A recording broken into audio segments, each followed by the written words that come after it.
Hi everyone, in today's video we are going to discuss Lycidas by John Milton.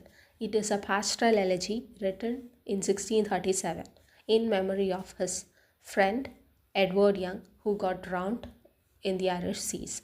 It got published in 1638 in a collection of elegies by John Milton. It got republished in 1645. So as we said, it is an elegy or a pastoral elegy. So let's see what an elegy is.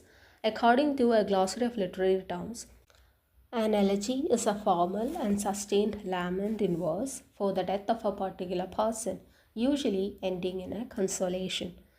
Examples are the medieval poem Pearl and Chaucer's Book of the Duchess. Alfred Lord Tennyson's In Memoriam, published in 1850 on the death of Arthur Henry Hallam, and W. H. Auden's In Memory of W. B. Yeats, published in 1940.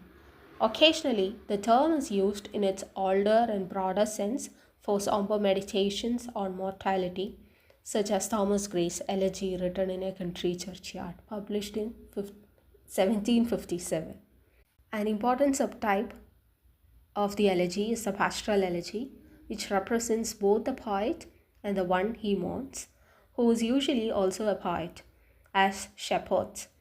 This poetic form was originated by the Sicilian Greek poet Theocritus, was continued by the Roman Virgil, was developed in various European countries during the Renaissance, and remained current in English poetry throughout the 19th century. Notable English pastoral elegies are Spenser's Astrophel, published on the death of Sir Philip Sidney in the year 1595. Milton's Lycidas, published in 1638, written on the death of Edward Young. Shelley's Adonis, published in 1821 on the death of John Keats. And in the Victorian Age, Arnold's Tiresias, written on the death of Arthur Hugh Clough. The pastoral elegists from the Greeks through the Renaissance developed a set of elaborate conventions. So let's have a look at the pastoral conventions with regard to Lycidas by Milton.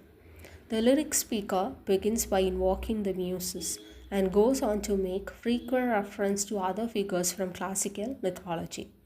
All nature joins in mourning the shepherd's death.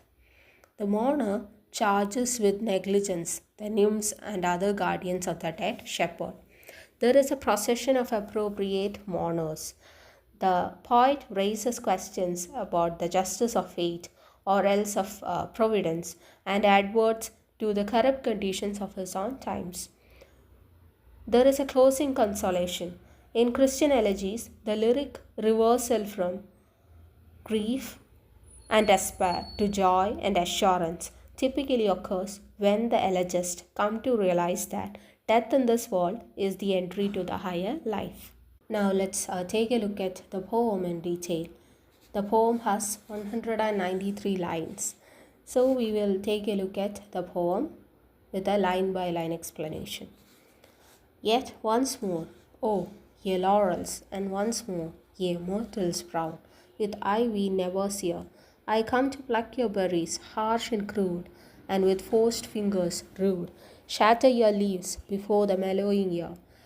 Bitter constraint and sad occasion, dear, compels me to disturb your season dew, for Lycidas is dead, dead ere his pride, young Lycidas, and hath not left his peer.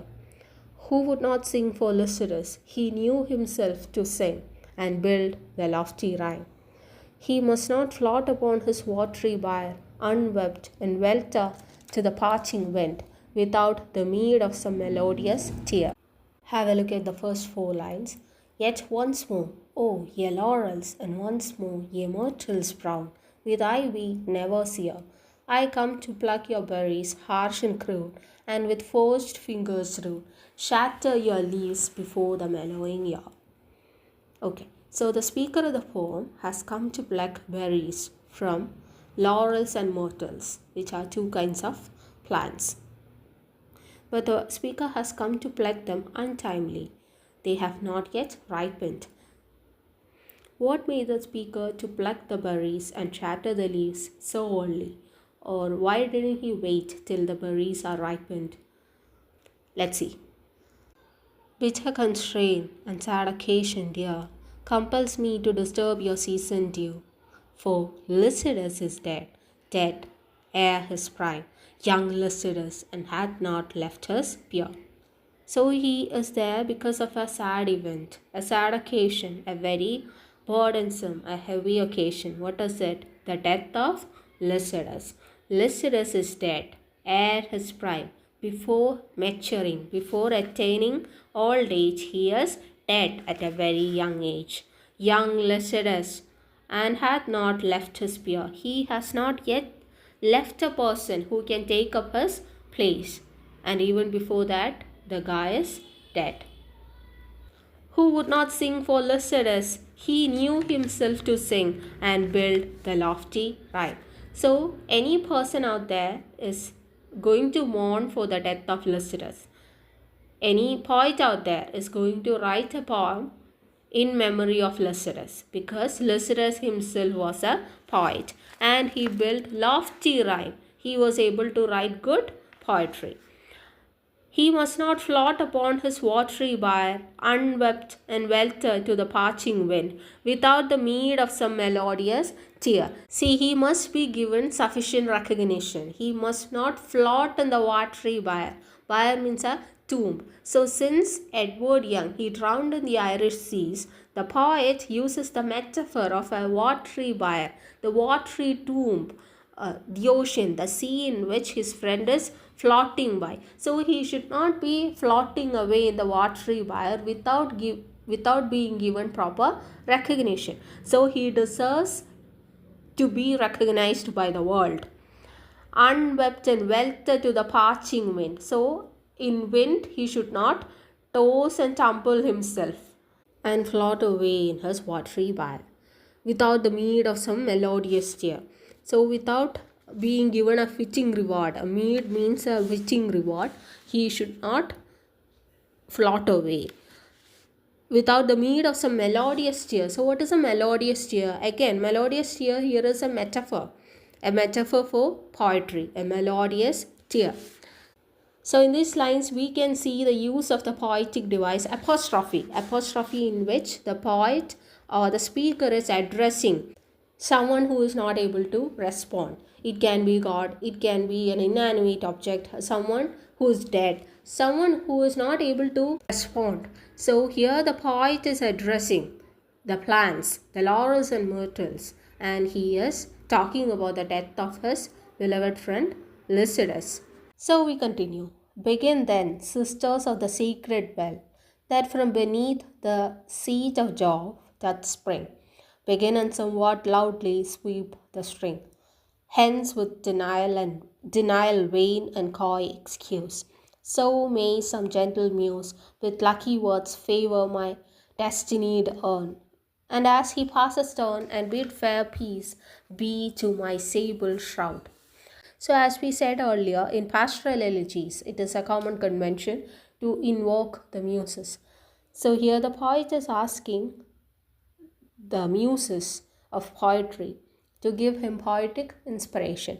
So, it is believed that they live in Mount Helicon, and there are sacred fountains that originate from Mount Helicon. That's why they are called the sisters of the sacred well. The muses are called as the sisters of the sacred well. So they are asked to begin and somewhat loudly sweep the string. He asked them to play the music. He asked them to play the lyre. He wants music for his ears so that he can start writing. Hence, with denial, vain, and coy excuse, he feels that it is high time that he starts writing. He should avoid saying excuses anymore. He should finally start writing a proper elegy for his dead friend. So, may some gentle muse with lucky words favor my destiny urn. And as he passes, turn and bid fair peace be to my sable shroud. So the poet thinks that he wants some gentle muse to give him poetic inspiration to write a proper elegy for his friend, so that once he is dead, once the poet or the speaker dies, he will be given a proper recognition. He will be given a proper elegy. Some other poet is going to write him a proper elegy. So for that, he should definitely write a poem right now, says the poet or the speaker. For we were nursed. Okay, so now the speaker tells us how he knew Lycidas. So who are they? How did they know each other? For we were nursed upon the self same hill, fed the same flock, by fountain, shade and rill. Together both, ere the high lawns appeared, under the opening eyelids of the moon, we drove afield and both together heard what time the grey fly winds her sultry horn, battening our flocks with fresh dews of night, oft till the star that rose at evening bright toward heaven's descent had slopped his westering wheel. Meanwhile the rural ditties were not mute, tempered to the autumn flute, rough satyrs danced and fawns with clowned heel, and from glad sound would not be absent long, and all Demetus loved to hear our song. For we were nursed upon the selfsame hill, fed the same flock, by fountain, shade and rill. So from these lines we come to know that the poet and Lycidas, the speaker and Lycidas, they were childhood friends. They were bosom buddies. They were nursed upon the self-same hill. So they were raised at the same place. They fed the same flock by fountain, shade and rill. Rill means a small stream. So they reared sheep, flocks of sheep in the same place. Together both, ere the high lawns appeared under the opening eyelids of the moon. So together they went on rearing the flocks even before the sunrise. The opening of eyelids of the morning. It refers to sunrise. And both together heard what time the grey fly winds her sultry horn. They used to hear the sound of this fly called grey fly. Could be any fly. They used to listen to the sound of insects. Battening our flocks with the fresh dews of night, oft till the star that rose at evening bright, toward heaven's descent had sloughed his westering veil. So they used to batten. Batten here means fatten. Fattening our flocks with the fresh dews of night. They used to start feeding their flocks even before sunrise, and they continued till the evening. Often till the star that rose at evening bright, the evening star, the Venus, was visible on the sky. So from morning till evening they were together. They did all their activities together. They used to raise their flocks together. So we can definitely say that they were best buddies.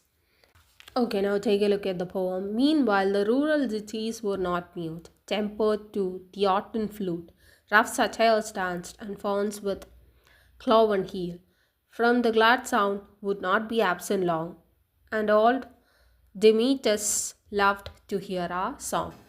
So here, the speaker tells us how he and Lycidas used to compose songs and poems referred to as ditties here. And they also played autumn flute. Autumn, the stem of oats. They used to make flute out of the stem of oats, and they used to play together. Rough satyrs dance and fawns with cloven heel. So as we said, in pastoral elegies you can see reference to myriad of mythological creatures. So here satyrs and fawns, they are two mythological creatures. Those creatures used to dance to the melodies composed by poet, the speaker and his friend. From the glad sound would not be absent long, and old Demetus loved to hear our song. See, Demetus, I'm not sure of the pronunciation of the name Demetus. He is a character, a shepherd from Virgil's Eclogues.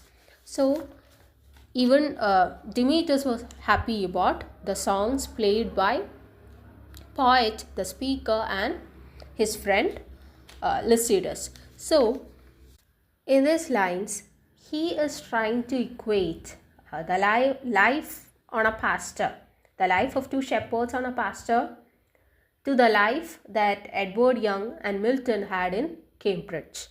So they composed poems in Cambridge, they studied together, they had a great time there. And people in Cambridge, their professors, fellow students, everyone enjoyed their poems. So similarly, Lycidas and his friend, the speaker and Lycidas, they had a great time in the pasture. They reared the flocks, they composed poems and melodies, and every creature out there enjoyed their songs. Okay, let's continue. But oh, the heavy change, now thou art gone. Now thou art gone, and never must return. Thee, shepherd, thee, the woods and desert caves, with wild thyme, and the gadding vine overgrown, and all their echoes moan. The willows and the hazel copses green shall now no more be seen, fanning their joyous leaves to thy soft lace. So here the speaker is addressing his dead friend Lycidas directly. But oh, the heavy change, now thou art gone. Now thou art gone, and never must return. See, bro, I just can't believe that you are actually dead and you are not going to return. So you see the use of repetition there. The phrase, now thou art gone, it is repeated twice. See, the speaker cannot believe himself that his friend is dead. It shows his emotional toiling. It shows his emotional baggage. How burdensome this particular news is for him. Thee, shepherd, thee, the woods and desert caves, with wild thyme and gadding vine overgrown, and all their echoes mourn. So thee, shepherd, he is again addressing his friend. The use of apostrophe is evident there. He is addressing the dead shepherd, Lycidas. See, after your death, even nature has started mourning for your death. They are all upset. How do you know that? The woods and the desert caves, they are fully overgrown with vines. Thyme vines, wild thyme is grown inside these caves, and they are fully covered by vines. So you can see that they are all mourning your death. They are all upset about your death. Now, what about the willow trees? The willows and the hazel copses green shall now no more be seen, fanning their joyous leaves to thy soft lace. The willow trees and the hazel trees, they used to move their leaves when Lycidas used to play the songs in his flute, when he used to play his soft lace. Lace means a small poem. So when he used to recite, when he used to play these songs in his flute, these trees used to enjoy them. They used to move their leaves according to this melody. But now they have stopped doing that, which shows they are also upset about your death. As killing as the canker to the rose, or taint worm to the weanling herds that graze, or frost to flowers that their gay wardrobe wear, when first the white thorn blows, such Lycidas thy laws to shepherds here. See here, we have a series of similes there. As killing as the canker to the rose. So canker is a type of disease that kills rose plants. So as killing as a canker to the rose, or taint worm to the weanling herds that graze. See, taint worm is a kind of worm that kills the calves during their initial stage of life. So the taint worm, the canker disease of rose, or frost to flowers that their gay wardrobe wear, when first the white thorn blows. See, when there occurs winter, when there comes winter, the flowers, the plants are all dead. So your death to me, Lycidas, your death to me is something like canker to rose, taint worm to calves, or frost to flowers. So it is Yeah, it is killing me from the inside. I'm feeling really bad for your death.